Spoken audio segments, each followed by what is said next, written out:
We're going to talk about an interesting thing today. I'm going to just start by ripping the band-aid. Most of us grew up in dysfunctional families.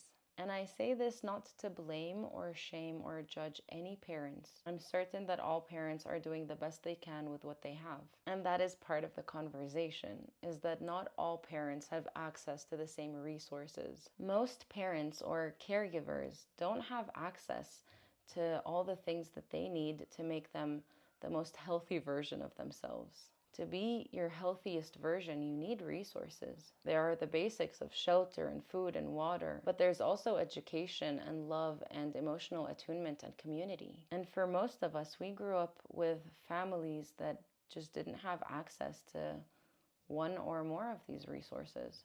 The reason I want to talk about this topic is because when we start to understand what a dysfunctional family unit looks like, we can start to understand a bit more about how we came to become this version of ourselves. Our families are the environment that shape our beliefs and our attitudes and our needs and our fears. As children, our only frame of reference to what the world is parents or caregivers. And so whoever took care of us while we were growing up is usually the focal point of what we learned about ourselves and others. Now, because most of us grew up with some sort of dysfunction, a lot of us have believed very erroneous things about ourselves and the world around us. I noticed that in my life and in my own journey and in a lot of the journeys of my community and my loved ones, we have a lot of self-worth issues. We feel guilty almost all the time about everything. We feel guilty about resting. We feel guilty about relaxing. We feel guilty if we ask for something. We feel guilty if we don't ask for something. And the reason behind that isn't malicious or evil. And our caregivers weren't bad people. It's just a form of programming that we have the capacity to shift. So here's what basically happens.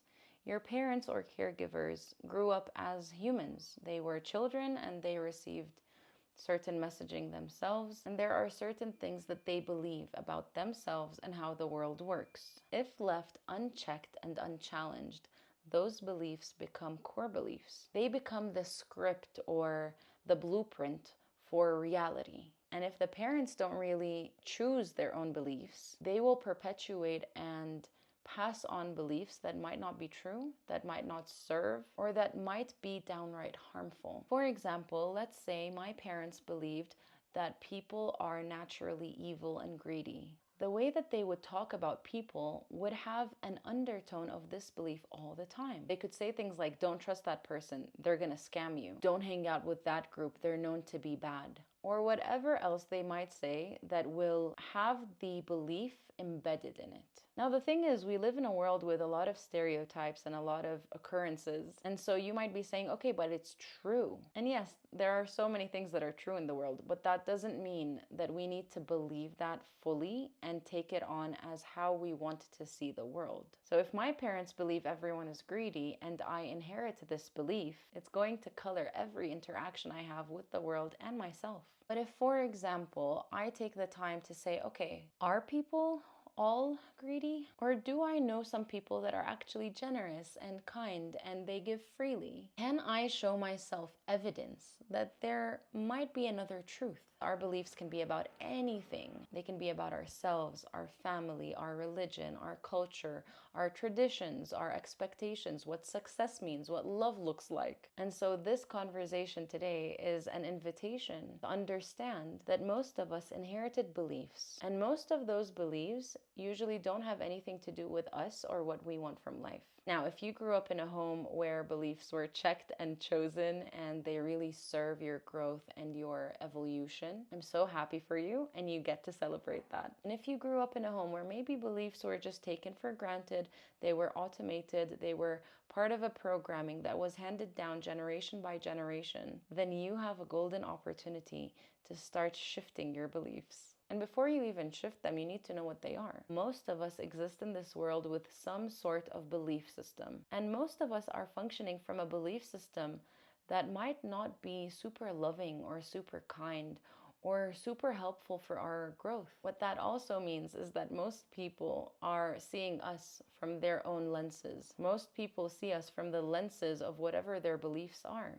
which is a beautiful thing to know, because that means that most things aren't personal. Most situations we're in aren't personal. That guy that was beeping and honking at you, it's not because there's anything wrong with you. And that person might be blaming everyone for his own misery. And so that kind of person might feel more of a relief blaming and judging and exploding on others than actually sitting with his discomfort and saying, we're both in traffic together, and I don't need to honk at this person because it's not going to change anything.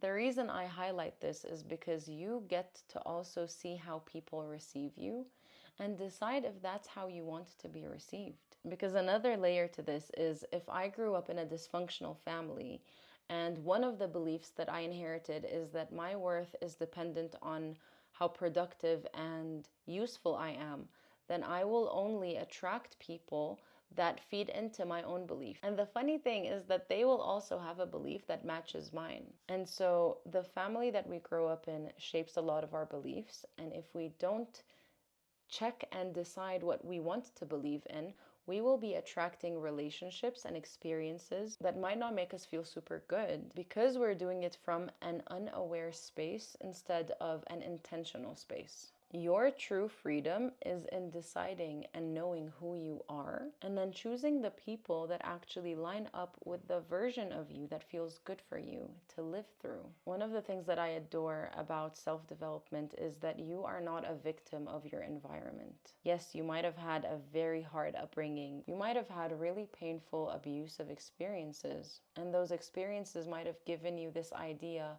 that you deserve less than other people. But I'm here to tell you that that's not true. You are worthy simply because you are you.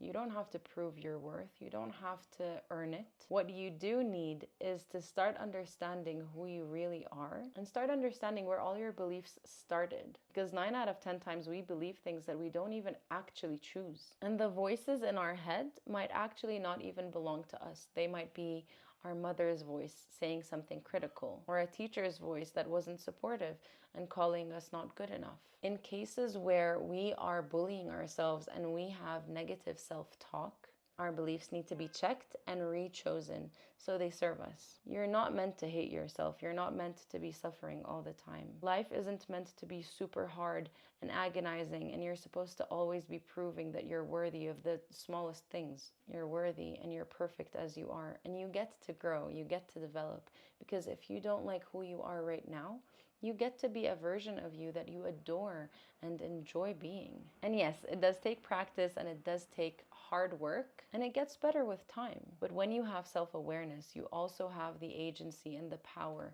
to start choosing, to start responding to life instead of reacting. You start becoming the main character and director of your life instead of being a side character where you feel life is always happening to you instead of for you.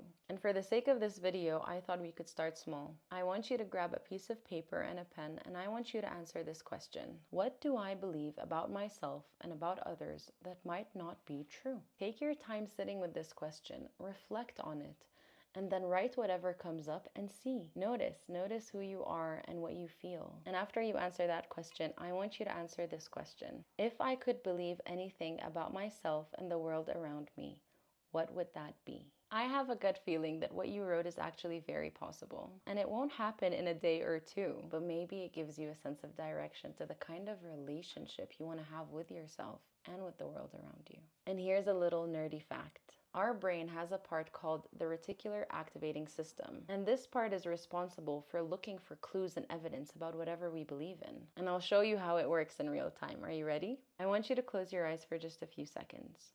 Close them. Close them. And then what I want you to do is I want you to take a deep breath.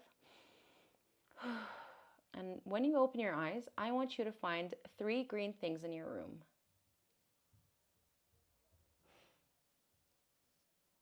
Did you find them? Now, I want you to tell me 3 red things that you found. What most likely happened is that you were like, oh, I wasn't looking for red, I was looking for green and I could see them. And that's how the reticular activating system works. But then sometimes that means that we're looking for evidence about beliefs that don't actually serve us. Maybe sometimes we do need to be looking for red things instead of green. What I love about emotional intelligence work is that there is so much hope for us to become whoever we want to be. And science shows us through neuroplasticity that we are always capable of creating new links in our brain so that we see ourselves in the world through whatever lens that we choose. The only catch is that it takes a little bit of practice. And the way I see it is time is passing anyway, so I might as well practice becoming the version of me that I want to be in a year, because that year is going to come either way. Hopefully. Thank you so much for tuning in, and I'll see you next week.